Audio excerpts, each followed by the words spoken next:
Start with family of 32-year Shadrach Arloo, who has rejected a police autopsy report indicating that 8 bags of cannabis were found in the throat of the deceased. The family had accused the police of killing their relative in a struggle to effect his arrest at the West Hills Mall. The police initiated investigations into the matter and today reported that Shadrach died as a result of obstruction of his airway by a foreign body. It also indicated that the bags of cannabis was found in the throat. My colleague Joseph Akable has been speaking to sister of Shadrach, Perpetual Didier. First of all, they mentioned my name, that they have called me to integrate with me about the investigation, which is never true. The police has not called me anywhere to ask me any questions, to tell my side of the story, to help them to do investigation. It is out. And the date they gave us was yesterday. Before yesterday, it was 14th, and they changed the date. So when we went to the morgue, together with two MPs, Jomolo and Elembele, our mother, Dorcas Afo-Tofi, and our father, Honorable Kofi Amabwa. We went there, they wanted to start the autopsy, and I told them that no, for us to get real evidence of everything, for us to understand, we need a medical doctor.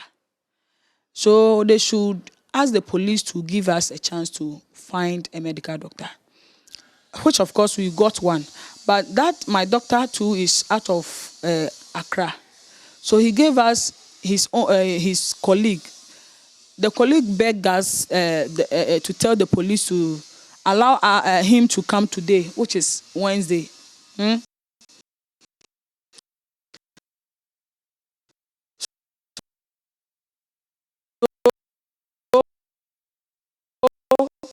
The police, instead of them to understand, because I told one of my sisters, yesterday I was not around.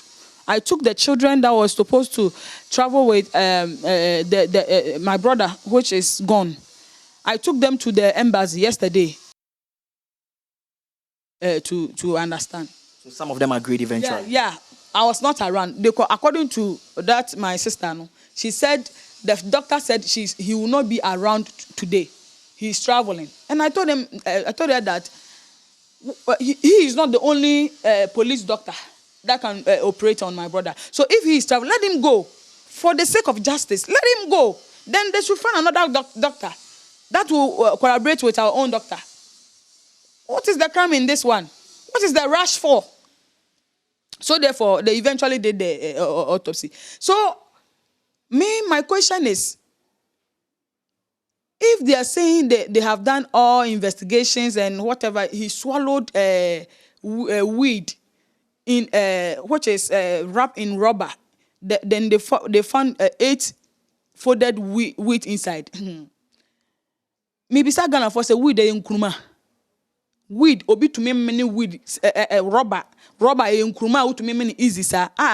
The time that he was swallowing it, have they given us a footage of that time he was swallowing the weed, and he didn't struggle. He swallowed the weed easily like that. So my stand is, because they didn't wait for our doctor to come inside the operation, I will not accept it. My family too, they are saying they will not accept whatever they brought out. But the police this morning released a statement indicating the public, updating the public on what investigations have so far revealed regarding Mr. Arloo's death. The police says he died of asphyxiation and obstruction of the airway by a foreign body. 8 bags of cannabis are also said to have been retrieved from his throat. Here's more from that statement on the screen, and it says initial investigation led to the arrest of Ose Kwame Boafo, a private security guard at the West Hills Mall, who was alleged to have used a taser on the deceased during his arrest. Now, police statement taken from witnesses at the scene of the incident, including some private security guards at the mall, and the arresting police officer revealed that the deceased had resisted arrest by the police officer who was being assisted by the private security guards. Now, that report goes ahead to talk about it says it's indicated that during the course of the arrest, the deceased pulled out a substance from his bag, which he quickly swallowed. Before anyone could stop him, he became unconscious shortly afterwards and was taken to the Sonotec clinic for medical attention, but was pronounced dead on arrival. So that's a report coming from the police. As part of investigation process on February 3, the police pathologist held a meeting with interested parties in the case to explain the post-mortem examination to them. Now, present from the deceased side was Madam Doka Sophie, that's MP for Jomoro, Mr. Kofi Amaboa, MP for Elembele, Francis Kojosusu, MP for Medina and Amoblay, and Madam Amakobina, Alfred Osei-Boafo were all present for the accused person, Osei Kwame Boafo. At a meeting, the parties were given the option to have the post-mortem examination conducted by a pathologist of their choice, but they all agreed that the police pathologist should conduct the examination.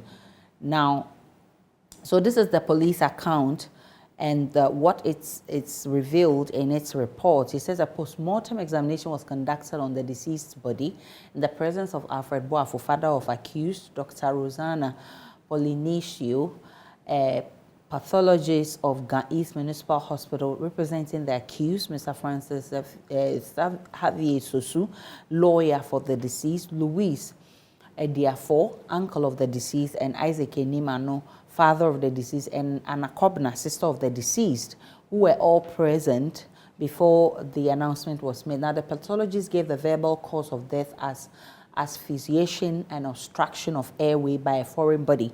He also retrieved from the throat of the deceased 8 zipped bags containing dry leaves suspected to be narcotic drugs tied in a piece of black polythene. The retrieved suspected narcotic substances tested positive for cannabis when submitted for forensic examination in the presence of all the interested parties. So, now, in view of the outcome of the post-mortem examination, the case docket is being forwarded to the Attorney General's Office for study and advice to determine further police action. We would like to put on record that from the very beginning of this incident, police have involved all interested parties in the investigation process.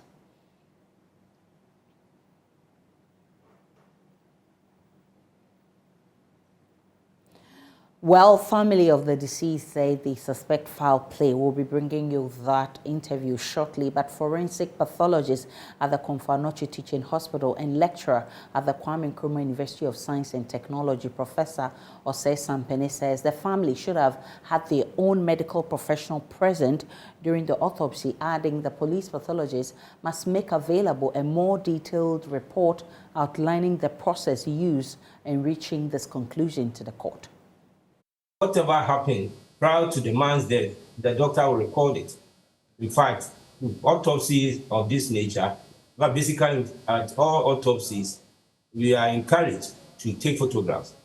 In fact, professional, so that in fact the photographs are to be done professionally, because there are times that some of these pictures will be taken and then be spreading all over, and which of course I must admit that if one dies, his privacy is also paramount. So we make sure that the pictures are not circulated anyhow. So we usually either ask family member who can be trusted to take the photograph as the autopsy is being done. Or maybe in the case of the police, they can also take photographs, whoever is interested, but of course the pictures must be protected such that it doesn't find they don't find their way into the public domain.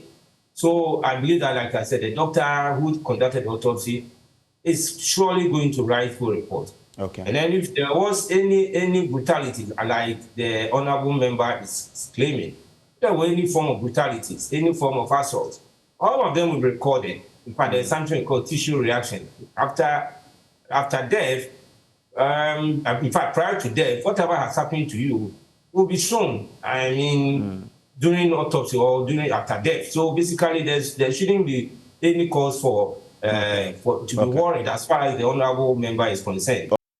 Member of Parliament for the Jomoro constituency, Dorcas Tofe, is meanwhile debunking police assertion that the family agreed to allow the police pathologist to do the autopsy, describing the account as untrue. I mean, it's just too many inconsistencies in their statement. First of all, I'm looking at the statement, the one that was released yesterday on the first page, number 7. It says that at the meeting, the parties were given the option to have the post-mortem examination conducted by pathologists of their choice. Yeah. First of all, that is not true. We were not given that option. It was the families that spoke to us that they would not be comfortable to allow the pathologist from the hospital, the police department to do the full examination. So if it would be okay, they would ask that we can add their own private doctor. So we discussed it with the pathologist of the police service, and he agreed. But at nowhere, I mean, there was nothing that we had the full option to take the body to a private examiner to do the autopsy. That would have been the best. Anyway, in any case, who watches the watchman? The person that got killed and the police people are alleged that they were part of the whole process.